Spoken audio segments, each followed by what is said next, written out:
Hey, we're gonna start from right here. Hey, Yeah, welcome to Stuff About Sports and all that shit. Hey, I did an awesome intro. I didn't hit the go live button because I'm a scumbag. I'm we'll sorry. recap. Jerome reminiscing about his days getting a sports physical while in, I'm assuming, elementary school, and you can only imagine where that went. And we were just recapping Bucket of Doom from last week. So far, minimal individuals offended. Yeah, sorry about that. Good, yeah, because I had a really bad scoliosis / sclerosis joke in there. And probably, yeah. Well, moving on here. Welcome to Stuff About Sports, all that shit. First timers, last timers, blah blah blah. Bucket of Doom. We're about to do the picks. Sorry about that, Bert. That's the first time I've done that on this show. That sucks. We're good. No worries. We'll get there. It was good practice. All right, Bert. Your team, the Cleveland Browns. Nope, throwing that back. Yeah, I was going. Corey, the Minnesota Vikings. Dwayne Marcus. Oh no, I dropped it. Dwayne Marcus had the Rams. That was the Rams Dwayne Marcus had. Well, he's got a bye, so it's automatic. Yeah. Automatic dub. I have the Texans. Hopefully they don't play at 10 p.m. Yeah, again. I know. Again. Carl with the Detroit Lions. Nice. Another bye. Wow. Mike. Bye-mageddon this week. The Buffalo Bills playing the Carolina Panthers. Nice bounce back game. Sean McDermott 8-0 after a bye week. So see if that gets us on the right track. And Ty, the Jacksonville Jaguars. You were throwing the Browns back. I am. Jags also on a bye. So we have 3 out of the 6 buys this week already on the board. Wow. Yeah. San Francisco 49ers. All right. Better than it was before. So who are the Texans playing? Who are the Texans playing? Let's see. They're playing the 49ers. I do not feel great about that. I'm going to throw that back. I'm going to throw the Texans back, and we are rocking with the Kansas City Chiefs. All right. I will take it. That's a good throwback by me. Yeah. Carl thinks he's 7-0. That's not true. That's not true. Yeah, fuck you, Carl. The guy doesn't pay attention to our league. We'll pay attention to some other league, and then I'm glad. Dude, he's 0-7, and it's bad. Sick. And he has the most ad drops in that league too. Trying to fix it, it's just not. He's just don't do anything to your team. Just don't. Don't. That's hilarious. He's 0-7, just like his New York Jets, so that makes it a lot better. God, they're so bad. Yeah, don't do anything. Leave it alone. Fire your coach. I don't know.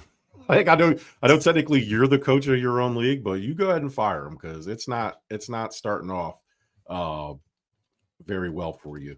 All right, Bert. Well, speaking of things that are bad, let's get into our good, bad, and fugly of week 7. Who do you want to give your good to?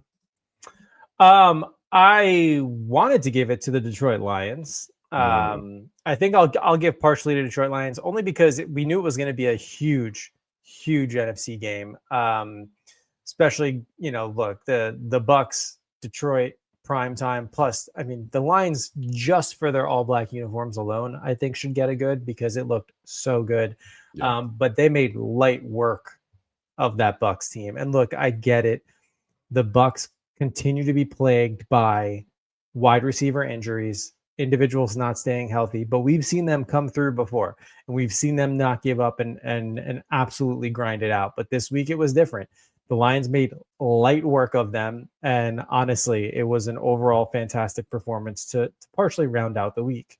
So I'll give 50% that, and then the other 50% I think has to go to Matt Stafford, putting up 5 touchdowns this past week, absolutely huge, under 200 yards. So like, all right, cool. It was a good performance, but you're also beating up on Jacksonville. But overall, I think honestly, great performance by the Rams.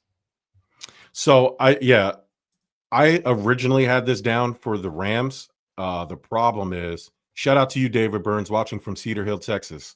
Tell us your good, bad, and fugly from this week in the NFL. You could just list the teams. I'll read them off. It was easy to give it to Matt Stafford, but we're going to talk about him later. So I wanted to save kind of the statistical stuff for that. But that is definitely something worth mentioning. So I'm going to give it to the Colts, and specifically Daniel Jones. And we'll talk about them a little bit later. But like, you can forget Danny Dimes. That's Danny Dollars. It's Danny Dollars now. That Colts offense is the highest scoring unit in the NFL, averaging 33 points per game. Isn't that nuts? Like, I think he has one of the highest passer ratings too. Second in the league. And completion percentages as well. Yeah. He's top 5 in passing yards and QBR if you're into stuff like that. He's only second to Dak Prescott. So who a lot of people are praising for having a really good individual season. So I mean, through the first 7 weeks, Bert, I would be hard pressed to tell me a quarterback that's been better than Daniel Jones. Like, in reality, like from start to finish, like Daniel Jones has been excellent. And me and you have talked about this with the Colts. If they can get competent quarterback play, they're going to be a really good team. Daniel Jones has exceeded those expectations. They have a grind out win. Yeah, they took a tough loss earlier in the season, but like, people will look to the schedule and stuff, but good teams are supposed to beat the teams the way they're supposed to beat them. And Daniel Jones has done that. Then they said, okay, the schedule, blah, blah, blah. They faced the Chargers and beat them, a team that a lot of people like. So what else you got? So for me, I think people haven't really given the Colts the respect they deserve. And I think Daniel Jones has been a large part of that. So I just wanted to make sure I give some props to Danny Dollars. Yeah, I mean, you have to as well. I mean, as much as you want to give credit to Daniel Jones, you got to give credit to the offense really in itself and spreading the ball around. I mean, you have Tyler Warren getting looks. You have obviously Pittman. You have Jonathan Taylor. And these are like consistent work spread around, not only one go-to for certain games. I mean, it's incredible to watch the offense work like this, and particularly surprising to most. Very much so. Who do you got for your bad this week? The Jets. Yeah. I searched for another one. It's completely disappointing, and I don't think it needs any further explanation. It is just so bad to watch week over week. And you would think they would try to be somewhat competitive last week against the Broncos, and now this past week against Carolina, it doesn't look like an NFL team, honestly. And I think it would look like it honestly looks like a local high school team, and that's offensive to the local high school teams around me. Like, it's not good football. Jet fans, I don't need to tell you this. I certainly don't need to tell you, Carl, but it's obviously not fun at all to watch. And being where I am, it's one of the local games I get every single week, so I do put it on just for shits and gigs. And oh man, it's just so bad. It's so I don't know. You spoke before. I don't know how to fix this. Like, you don't know what to do. I don't think you got to give the coach a shot. You've got to do I look into management? I think it's an ownership thing. It's just bad. That's it. I'm going to flip my fugly and my bad, because I have the Jets as my fugly. So I'll flip that to piggyback. I mean, and every week it seems like they could just be in one of these two categories, because they've just been so consistent. I think they were in my fugly last week, to be honest with you. I think they were both our fuglies. They're going to be my fugly again. They're 0-7, Bert. 0-7. Yeah. And it's not just losing. This is just incompetence across the board. I want to shoot Aaron Glenn a little bail. It's his first year. We always say there's a 3-year sample size. I'm not going to put this totally on the coach. He has to figure it out. But the talent at some point has to show the talent. Their offense scored 6 points against a team that lost their starting quarterback in Bryce Young. 6 points. And so the bad, because my fugly was not just the Jets, it was specifically Justin Fields, who was so monumentally bad in the first half. 6 for 12, 46 yards. Like he had 3 interceptions in a half. Yeah. And then you hear the stuff that the team had basically wanted Tyrod Taylor from the beginning. I'm not gonna say self-sabotage. I'm not gonna throw out anything like that, but people get so enamored with the Justin Fields that gives you that 1 or 2 games a year that says, oh yeah, this guy has it. It's over. It's over for Justin Fields. This is it. Yeah, this is his last ticket. I don't care how good you are as like talent. You have to play at some point. You have to show bad quarterbacks at least can show you something at some point. You know what I mean? And Justin Fields doesn't do it enough to show me that he can be a guy that you can rely on. So for that reason, it's bad. And listen, the Jet season, it's dead. It's not even dead. It's like they got the embalming fluid. They put it in the history books already as a cautionary tale to future franchises. And their defense is solid. The offense is a dumpster fire. So there's a lot they need to do. Am I talking fire sale, trade Garrett Wilson, trade Breece Hall? I don't know, man. Like you're going to need skill players at some point, but they have a lot of fixing to do, and you might have to offload some of those players and honestly just start it from ground zero. So they're definitely in the bad category. Yeah. What do you got for Fugly? Well, I mean, geez, you know what I'm going to pick. One giant implosion. This was so tough to watch as a Giant fan on many levels. First things first, I do think it was certainly a series of unfortunate events. I think this really speaks to how important special teams is. I thought Jaxson Dart played a good game. Yeah. He did. I think the whole offense and defense for the first half, solid. I mean, Dart went 283, 3 touchdowns, 1 interception, fortunately at the worst time possible. But when you look at it, I mean, Jesus, going into the third quarter, 19-0, and then late in the third, 26-8. And then bad turnovers, bad defense. It led to a fourth quarter meltdown. And nothing's better than taking it down, less than a minute left, scoring a touchdown. But when you look at the whole game, 3 extra points missed throughout the entire game. One of them could have been the difference in sending this game to overtime. 2 of them could have been the difference in winning the game.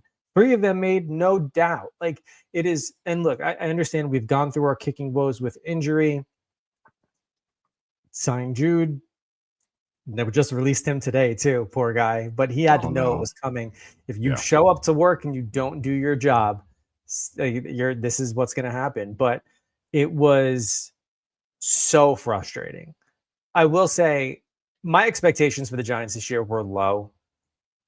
Just come to expect it as a fan year in and year out. But it is still, despite this loss, and I'm going to put this, we'll say 33% on special teams, 33% on defense, just dogged and not coming up big later in the game. And who knows, look, playing in Denver, maybe the altitude affected it late in the game, guys getting tired, whatever. I will say this was also poor game management from a coaching standpoint too. That does not go ignored by any means. So despite the loss, despite all 3 parts sharing blame, I still find pockets of excitement in watching Jaxson Dart perform. And watching him play. And I do think we have something good coming as well in this too. And it's something to build off of also. Even as he carries himself in the loss, you can tell he was down, but we'll see what happens next week as he looks to bounce back. And then, hopefully we'll continue to make it somewhat competitive, but to know that it was there and coming off such a huge win last week, this could have been such a great turning point all around. And now didn't end that way. They have to get my Fugly this week because the win was theirs at halftime. And this is how it ended. Yeah. I mean, 1,602-0 were teams leading by 19 points in the second half or in the fourth quarter or whatever there was and lost. The Giants put that big old 1 on there. I did not give them my Fugly. Obviously, I give that to the Jets. I didn't give them my bad because I figured you would take care of that for us. So I wanted you to have that spotlight. But we talked again. It's funny. We talked about this last week. The Giants can lose the rest of the games this year. The key is Jaxson Dart. Yeah. And listen, Jaxson Dart, the bad interception, that didn't lose them the game. The missed extra points didn't lose them the game. They were up 26-8 at one point in that second half and lost. It wasn't just those plays. It was an accumulation of a lot of stuff. And I know Jaxson Dart's going to beat himself up over it, but the thing that's important for Giants fans is is Jaxson Dart awesome? And is he growing and is he continuing to get better every game? Hell yeah. Like that's a win. It's going to save Dable's job for another season. Whether that's a good or bad thing, time will tell. But Jaxson Dart's awesome. Big E.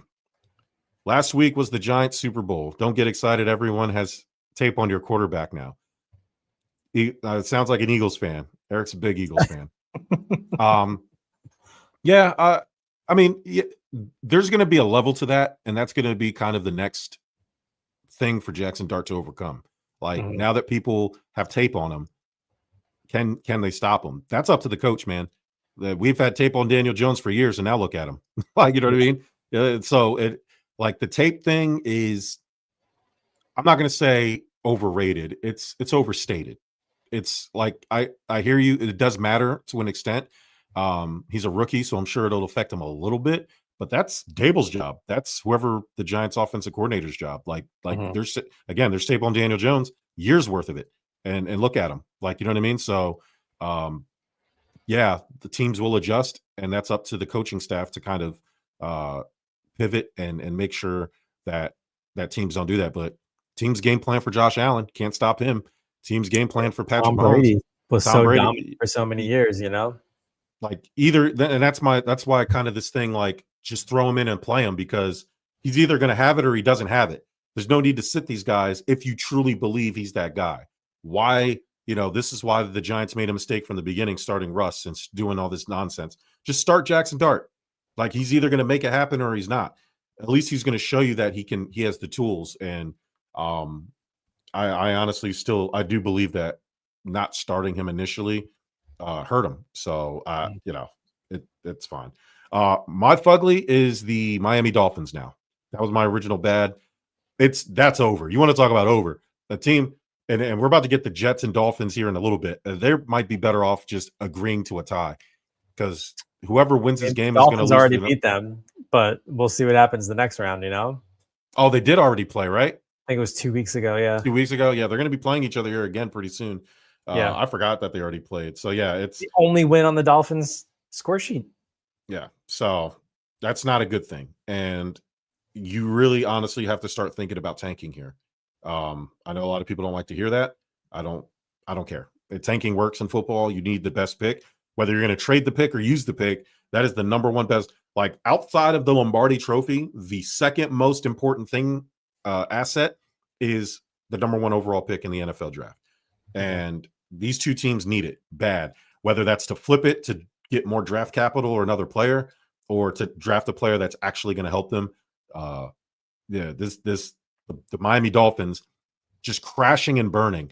You already have Stephen Ross saying that Mike McDaniel isn't going anywhere. Fine, but this is which is done. Insane. Which is absolutely insane to me, because I guess we'll talk about this in a little bit. But you have Tua for the next 3 years, guaranteed, right? Yeah. I don't think they have an opt out. He's not going to perform. And then what else can you do to establish an effective offense is get new coaching in there. He has proven time and time again, he is not the guy. He was first year he came in and they had life and they were winning and competitive and made it to the playoffs, only to get swept out pretty quickly. But now all we're seeing is the same bullshit antics and pressers, the same lines over and over again, a team that looks like they don't even want to get out there. To come out and say his job is safe when you're 1-6 is fucking insane to me after the seasons that they have had. It's incredible. It really is. They have fired coaches for performing better than they have now. Brian Flores had a winning record, and they sent him away. Why did they send him away, Bert? Because he criticized Tua. Yep. He's looking real good right now. Trust me. I wish the Buffalo Bills would fire McDermott today and hire Flores tomorrow. Flores was our coach. I'd be ecstatic. But yeah, you were absolutely right, which is hilarious. Coaches ever got fired for more and got fired for less, and somehow this guy is still standing. It's crazy to think about. It's crazy. Yeah, I like this offense is supposed to be high octane. This is Mike McDaniel, boy genius, whatever. Mm-hmm. Your QB, he has 11 touchdowns and 10 interceptions, Bert. You got benched for Quinn Ewers. Let me tell you something. You get benched for Quinn Ewers, that is a flashing red neon sign that things are broken. And I mean, for Tua, listen, his confidence, he doesn't look confident. His timing's off. Everything's off. And this is not a Tyreek Hill thing. This was like this before Tyreek Hill even got hurt. It was always like this. It was like this last year. And the Dolphins should be sellers, like at the trade deadline. That needs a full blown makeover over there, starting with the quarterback. And like they got him for 3 more years. Can you trade Tua? Is Tua tradable? I don't know. This might be one of those situations where they just kind of pay him and they just kind of pay him to leave and just be like, oh man, we can't do this no more. You get benched for Quinn Ewers, man, and you're losing 31-6 to the Browns. That's not something I think you can kind of come back from. That's just me though. All right. Yeah, excellent week in football. We'll get to more of that later on. Bert, let's get to some NFL headlines. We talked about a couple good teams in our good segment, but Bert, I want you to put pen to paper. Bet a significant amount of money that matters to you and tell me, fill in the blank. The best team in the NFL is the Colts. Yeah, you fucking right.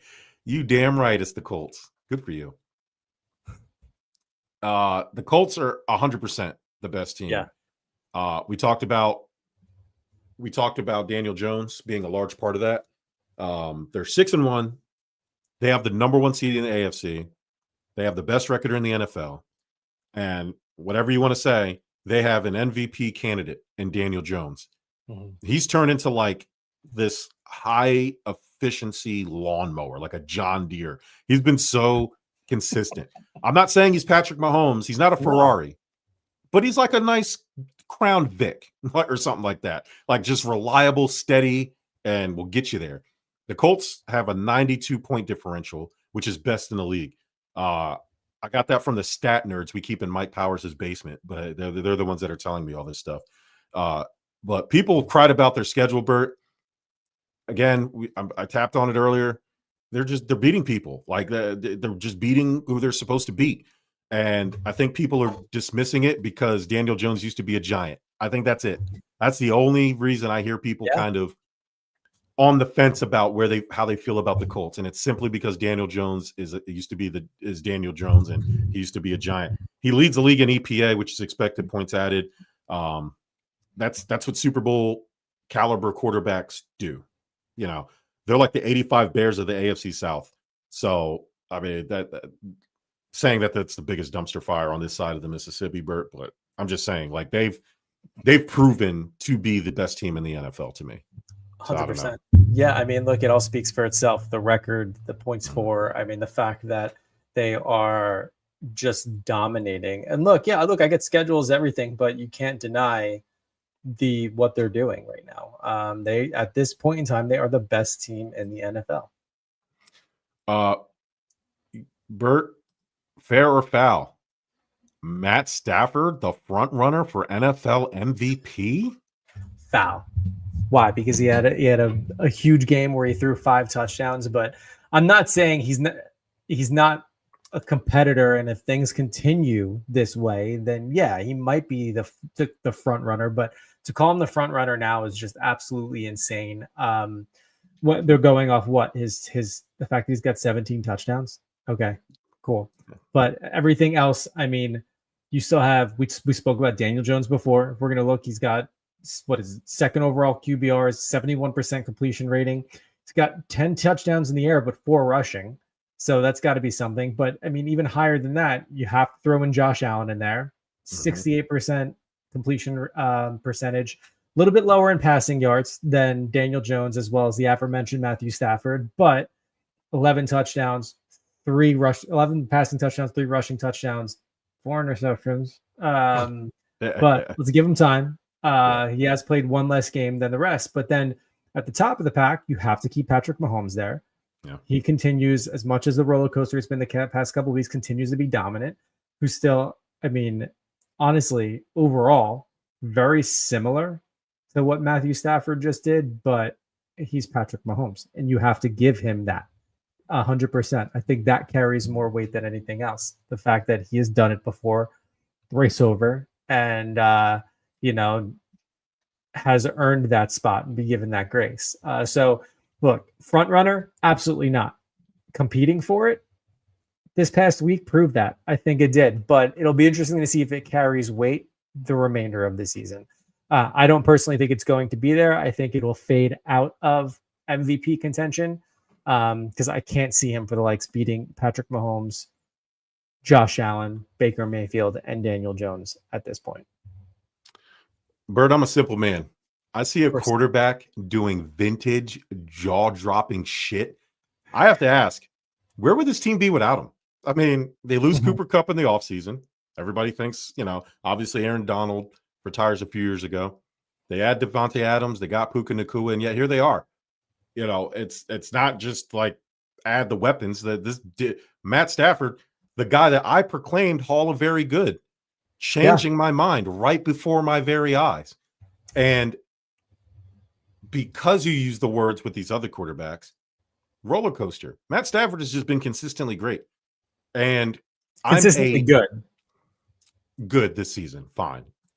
Either way, he's been more consistent than the guys we're talking about, right? I mean, he's been more consistent than Patrick Mahomes. Like Baker Mayfield, again, maybe not all the statistics to back it up. And Daniel Jones, who we just got done praising, all speaks to what the MVP is now. It's a narrative-based award. It doesn't really have to be straight stats. If that was the case, then we'd probably have the same 2 or 3 MVPs every season. Or we'd have more variety than just the quarterbacks. You could throw Jonathan Taylor in there if you wanted to. When you think about it, we have had, it's always been Josh Allen or Lamar, Lamar or Jalen, so it's been our, kind of consistent. For me, if you're a Matt Stafford enthusiast, he needs that NFL MVP to solidify what he is to the league, right? He doesn't have an MVP, right? He has a Super Bowl MVP. Yeah. He doesn't have a regular season MVP. Yeah. Do you think he needs it for Hall of Fame status? Needs it and then some. I think he needs. I think as a Super Bowl champion with the raw numbers he kind of accumulated in all that garbage time in Detroit, if he had a regular season MVP, I think it would be a more clear path. I think he probably will get in just based off his raw numbers. The difference between him and Phillip Rivers is that Super Bowl trophy, right? Like the difference between him and Matt Ryan is that Super Bowl trophy. I wouldn't call Matt Ryan and Phillip Rivers Hall of Famers, but Russell Wilson isn't a Hall of Famer to me. He has Super Bowl rings, you know what I mean? So it's like you need that league MVP, and it seems to be, and not to say you can't get in without it, but for him specifically, I think that's all he's missing. Because then it's undeniable, right? Right now we can argue if he's an MVP or not. If he gets a regular season MVP at his grizzled old veteran age, it's a good story. He's Kurt Warner all of a sudden. You know what I mean? So I would venture to guess if he continues this level of play, running one of the highest powered offenses in the league with these elite pass catchers. Obviously, Puka will be back soon. Hopefully, I have him on my fantasy team. I really need him back. Yeah, I know. I think Matt Stafford, to me, as of right now, front runner, sure. The only person like Daniel Jones, and that's about it, and maybe Baker Mayfield. But again, Baker Mayfield has just been doing it just off a straight, just bath salt.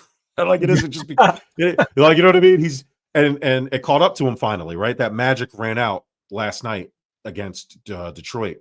Yeah. So again, we're giving Baker, because Baker, that's also a story-driven MVP, right? It's not like he's blowing the doors off of the stat sheets, right? We're doing it because Baker's he's just rubbing some dirt in it, and he's winning these games, and that's story-based. So if I'm going with the better story, if the Rams continue to win this way, because he's having the stats to back up the grittiness, then I have to give it to Matt Stafford. That's why. But Daniel Jones is probably, to me,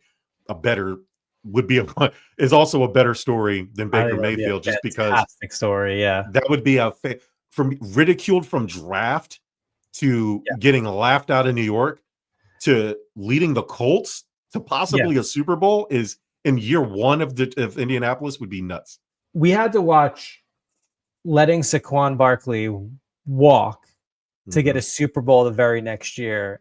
And then if we have to do the same with Daniel Jones, someone needs to check in on all Giant fans that at the end of the season. Plain and simple. Even if Daniel Jones gets second in voting for MVP, you need to check on Giant fans. And so we can all sit there together and say, what went wrong? Like what happened here? So Bert, let me ask you. Yeah. Philadelphia. Yeah. Got one against Minnesota.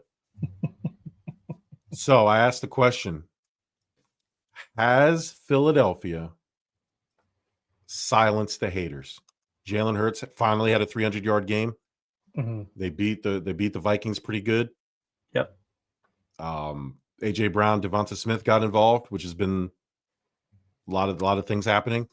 Yeah. But do you think they've silenced the haters now? This week, I think they have. I think they can point to this week alone and say, no, because Jalen threw for over 300 this game, and we only had to use the tush push a couple of times instead of 4 times in a row against the Giants and still losing that game. So, yeah, this week I think it absolutely silenced the haters. I think it got them back on track after a huge loss to New York the week before. But then we play them again this upcoming week, so we'll see. If they return back to that form overall. But yeah, I think they silenced the haters for this week. And if they return back to their normal self, or at least how they started the season, I think even if they continue to win, they will still have haters and the likes of yourself and everybody else who's going to point and say they're not a real football team. To me, a win's a win. Right. So as long as that's been the story all year for them. That's been the story so far. I mean, I think a lot of the criticism they're getting is like, yeah, it's a win, but are they elite? I think a lot of times, which is how individuals are looking at like the Colts, right? And you want to take the schedule argument into it. It's like, yeah, wins, but like they're not dominating, right? Or they're like, the numbers aren't showing, or Jalen Hurts isn't doing much. He's just kind of resting on the talent around him, and there's wide receiver drama and everything else. So the Eagles have not silenced the doubters, silenced the haters, quote unquote haters. I like to call them truth tellers, and we have a monopoly on the truth here. Congratulations, Philadelphia Eagles. You beat the 3-3 Minnesota Vikings led by Carson Wentz. Congratulations, Jalen Hurts. It only took you 7 weeks to throw 300 yards and actually play like a quarterback. And all that took was your 2 top wide receivers basically talking shit subliminally to you, to the news outlets and the media out there. It only took Lane Johnson to co-sign them. It only took sports media to basically shit on your entire offense because of you. It only took that for you to play the best game of your career. Now, is that a rule? Does that sound like a rule, or does that sound like an outlier to you? It's an outlier. It's fine. It didn't answer any questions. All it answered was you guys caved to media pressure. That means you're not confident in what your game plan heading into the season was. You let the likes of me bully you into changing your offensive identity. And again, it worked against the Carson Wentz-led Minnesota Vikings. Oh, Jerm, the Vikings defense is so good. Yeah, the Vikings defense is good because their inflated numbers are due to that 48-10 shellacking of the Jake Browning-led Bengals.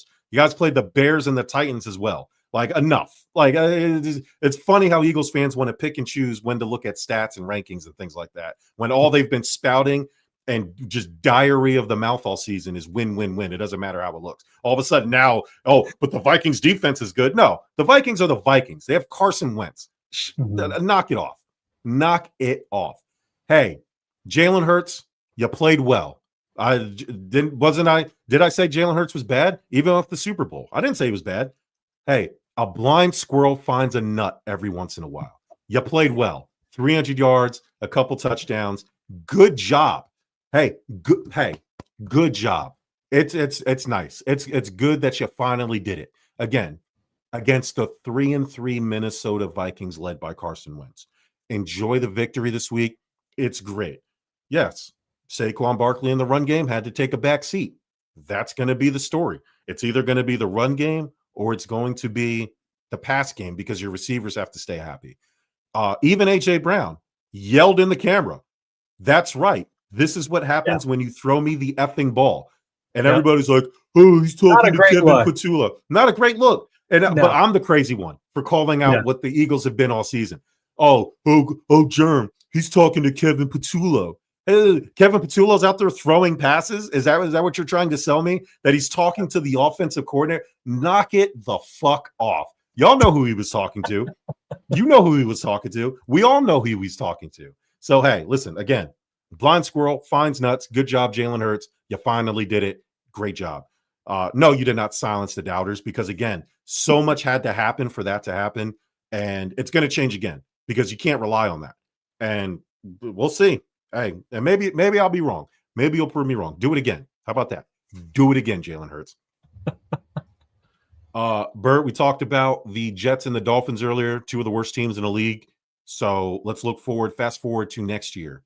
If you're a player or a coach or a GM, who has the better, worse situation? You know what I mean? Like if you had to bet which team would turn it around and bet on one of these two teams outside of their records and how they're playing, who's a better situation, the Jets or the Dolphins? The Jets. The Jets are. And I think it largely revolves. I mean, we spoke about it before between coaching and Tua. I mean, you're tied up for another 3 years with Tua, unless, again, you just sit him or you try to trade him and get pennies for him. But it's the coaching issue as well. At least there's upside in knowing that, the Jets don't even have a full season under their new coach. The fact that there are good qualities in Fields, right? And, despite the fact of, Wilson was banged up this past game. I think Bryce the same. So, I mean, there's room for improvements from some of their core guys, but then also, you have better opportunity not being completely tied into just a terrible quarterback that Tua's play has been awful lately. So look, what we got a 1-6 team and we got an 0-7 team. So we know it's going to be the battle for last place between the two of these. But I mean, if the Jets continue the path that they're on, we know they're getting a number 1 draft pick next year too. So I do think they have the better ability to build stronger than the Dolphins do. Absolutely. I'll skip the biggest takeaway from week 7. I think we kind of covered pretty well, unless you have one. Do you have one real quick? Like, no. No, I mean, what I had was just this past weekend is, the NFC East hates playing defense. So that's true. I think my biggest takeaway is we really don't know who's good yet.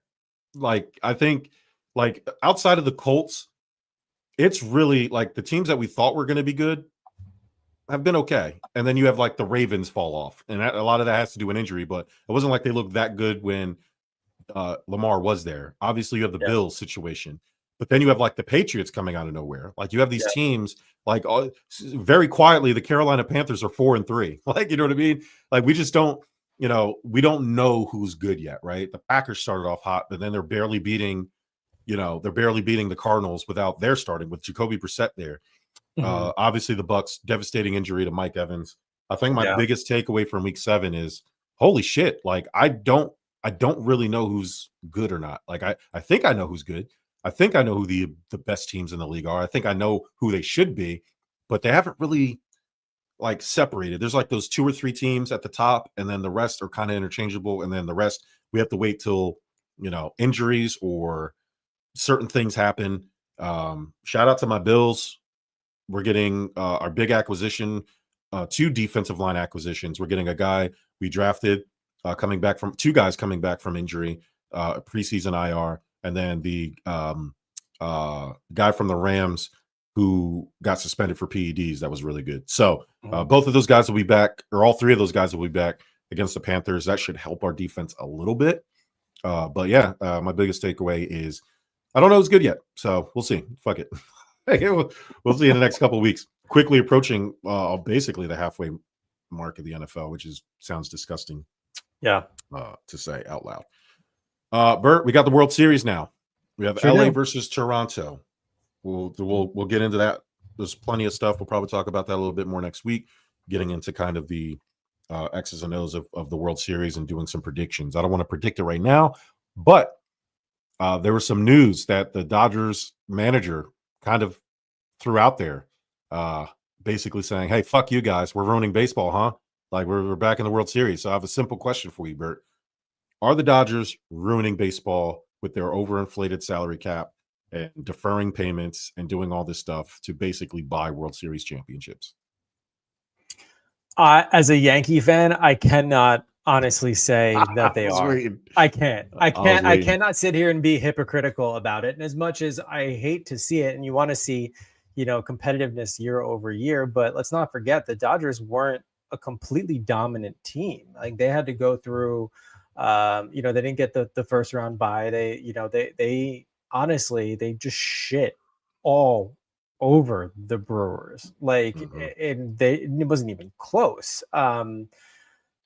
So no, I know a lot of people feel like they are. I think people are rubbed the wrong way from the deferred payment standpoint and understanding that anybody can do it. But this was personal. Like these are personal choices for the players, just as they are the organizations. And when you have a team that believes that much, then I honestly think, hey, great for them. But Philly didn't stop them. Milwaukee didn't stop them. It's like, I only see it as being good and being competitive. We know now. Look, if we go through this again the next couple of years, then at some point I'm gonna be like, all right, this is getting absolutely insane. But they're giving us the likes of arguably the best baseball player of our generation, one of the best, I'll say, and Shohei Ohtani. And I think not only does he get that credit for his hitting, but the fact that he can pitch too.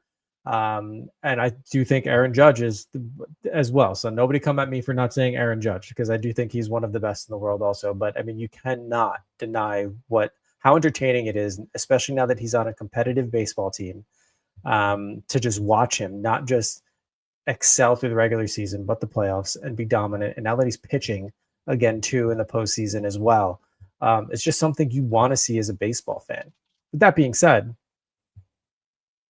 I am partially rooting for Toronto here. I am. Yeah, I believe it. I believe it. Yeah, as much as they rifled through the Yanks, you'd think I should just hard root for LA. And you know what? With the recent success they have, I wouldn't mind seeing Toronto get one.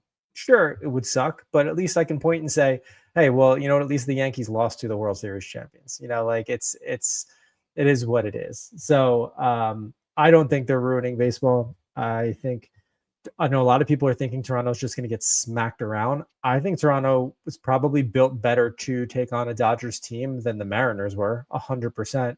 And I think Guerrero Jr. is going to absolutely continue his dominant at-bats well into game 1 on Friday and beyond. And it's going to be an entertaining series, to say the least.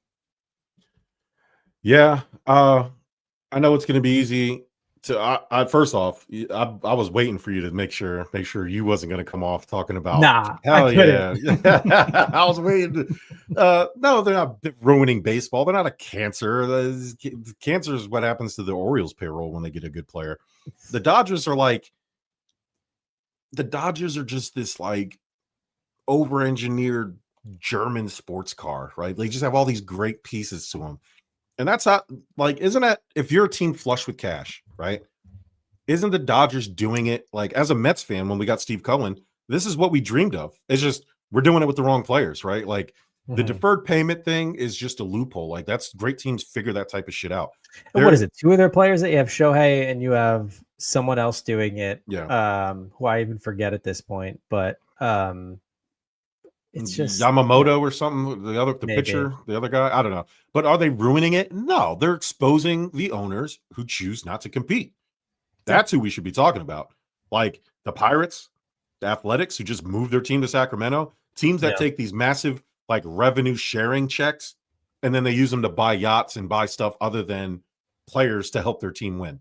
They care. They're like the Bengals, like Bengals in the NFL. Hey, all I care about is making money. I don't really care about putting, hey, I got Jamar Chase, I have T. Higgins, I have Joe Burrow. Okay, hey, here's the highest the paychecks you can get. Oh shit, I have a salary cap. I actually have to like pay other players. All they want to do is sell jerseys and sell the team. And the Dodgers are saying, hey, we can do all that, but we're going to smartly invest money into these good players and make sure they're here for a long time. And hey, we figured out this way that we can do that by deferring the payment. And if we can spend it, why would I not spend it? Like, what's the number? That's to me, that's not arrogance. That's not ruining baseball. That's market correction. Literally delivered with a baseball bat. If you have the checkbook to buy the best things available, you would use it. You would mortgage the future. You would do what you need to do because eventually it'll pay off. And the Dodgers are doing that to a T. So, no, they're not ruining baseball. You said the greatest player of this generation. He is the greatest player to ever play baseball. Like, physically, in a vacuum. Yeah. I get people want to attach accomplishments to that title. But when we're talking about players that are playing the game, he is the greatest player to ever play baseball. Like, will he have the longevity to like hit those heights? Like, I don't know. Like, I don't care what anybody says. Mike Tyson is the greatest boxer ever. I don't care about fucking how many world titles he's won. I don't care how long he's been doing it. You put Mike Tyson in his prime versus anybody in his prime, Mike Tyson's knocking him the fuck out. Watch him. Watch it. Watch him at his best. There's nobody better than that. Watch Aaron Rodgers at his best. I don't care about Tom Brady's 7 Super Bowls. There's nobody better than that. And so when I look at Shohei, specifically because he plays both sides of the ball, he literally is the greatest player to ever play baseball. And again, maybe he'll get the accolades to match that. Probably not, just because the evolution of the game, the way the game is, and obviously he's playing both sides. But I don't think the Dodgers should get penalized for being clever. That's basically my overarching point in terms of ruining baseball. They're just doing it because they have the money to do it, and they figured out a smart way to make sure they can keep all the players happy. And the funny thing is, as long as they keep winning using that strategy, it's going to pay off, and they'll make their money back. So I would love to see what the return on investment is so far. I mean, they already have a World Series title with Shohei, and they could get another one. And he's only been there, 3 years now? Is his third year Not there? even. No, this is his second year there. He did it in his first year there. That by itself. First year there. That's why I said when the Mets landed Soto, and the big thing is, what would it take for him to be successful? And the first thing I said was he has to win a World Series because his contract was larger than Shohei's, wasn't deferred, and Showtime had set the standard high. First year with a new team, won a World Series. And that's where the bar is. If you're going to pay big money for players, they're supposed to help your club make it and then get to the World Series. And that's what fell flat for the Mets this year. They didn't even make it to October baseball. So, but yeah, I mean, look, pivoting back to the Dodgers, this is his second year there. Yeah. So if he wins another one, 2 years, the first 2 years of a new team and a long contract, there's nothing else you can point to say he is not the greatest, and also like already Hall of Fame worthy. Absolutely. I mean, I think you hit it on the head. Again, I'll reiterate, 29 other general managers could have offered similar deferrals, right? 29 other teams could have been aggressive with Blake Snell, Yamamoto, other international players, whatever. He's the other one that I think took. He's the other one they deferred. Yeah. The Dodgers didn't invent the deferred money thing. They just had the balls and the market really to kind of just do it on this type of scale. And like you said, second year with Shohei, basically starting this project. They're in the the World Series. listen, they were dogfighting for the NL West for a while, but they grinded it out. Like you can't, and that's the other thing. It's not that they just threw money at random people, because you can't buy cohesiveness, you can't buy health, and you can't buy luck. They made it work. There's a little bit of luck there, but they made it work. They smartly strategized and attacked what they wanted to fill this roster with. And it's just a benefit they have the payroll to do it. But I just, the Dodgers should be applauded, not villainized or vilified for what they did, because given if teams had their money in their market, they'd be doing the same. But they should get credit, because the Mets basically are trying to do that without all the deferral stuff.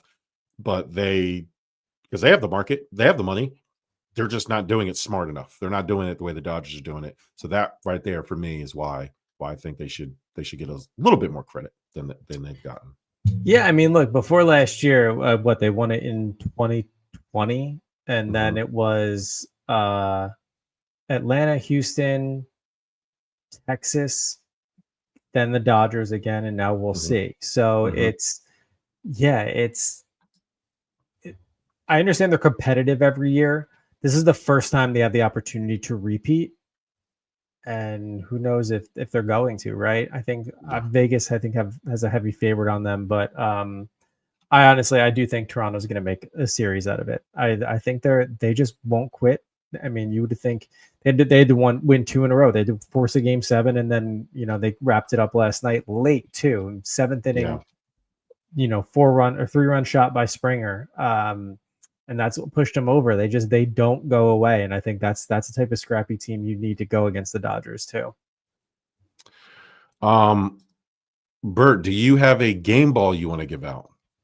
I have 2. I'll give a serious one first. Vlad Guerrero Jr. winning the ALCS MVP.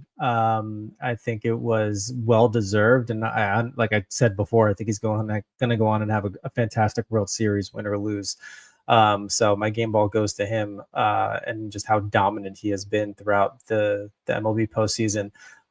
Second game ball I have Russell Wilson. Don't take that shit, man. You get my game ball this week.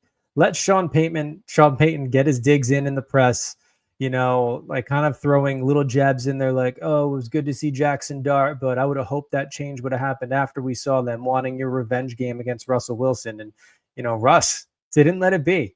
He decided to talk some shit via Twitter or X, and even finish it off with the "Let's Ride" hashtag, just firing back. And I think it was something along the lines of like, man, you would think 15 years later and you're still doing that bounty stuff, only this time through the media, and finished off with the "Let's Ride" and some like laughing emojis, man. Russell Wilson, game ball for talking that shit, man. You stick up for the Giants, you stick up for yourself, dude. What a teammate, what a guy. For Russell Wilson, when I read that, basically Sean Payton said, "Hey, y'all, I hope y'all play. I hope you bench Jaxson Dart for our game. We'd rather play Wilson." Basically saying Wilson sucks, and Wilson out of character, a little bit out of character for him to do that. But then he says that, and then follows that up with, "God, you get all of my praise. Great is your faithfulness." It's like this guy, I don't know if Sierra tweeted that first one and maybe Russ didn't know. That's honestly, that was my first thought when I read it. And Russ was going to get my game ball just for clapping back at him. So that's, but let's keep it Broncos. I got to give a game ball to Bo Nix and the Denver Broncos. I mean, Bo Nix did go off. Yeah. You went off in that fourth quarter, played like a fucking pumpkin the first 3 quarters, and then all of a sudden turned into Joe Montana Staubach, whoever the fuck, you know what I mean? Like he just all of a sudden turned it on. And for a team, his rookie year bringing them to the playoffs, there was high hopes for the Broncos. Didn't start off the year as hot, but a game like this kind of restores your faith. That's like a faith restoring game, especially one of this like kind of historic value, with like the way they came back and the points and all that other stuff. So, and he played well, and he showed why he is possibly the franchise quarterback for the Broncos. But yeah, Russell Wilson was going to be my game ball too, just because of that. I thought that was awesome. But so I'll share that with you, and I'll give it out to Bo Nix. So yeah, man. Thank you everybody for joining. Please like, share, subscribe, do all that good stuff for us. Please visit the website, www.giveusashot.network. Got a lot of good things coming down the way. Got some collabs in the works. Please take care of each other. Don't forget to tip your waitresses. And I'm really sorry that I fucked up the start of this episode. I'm going to save the entire intro, Bert. So, I'm going to say the exact same shit next week. Get ready for that. Yeah, nice.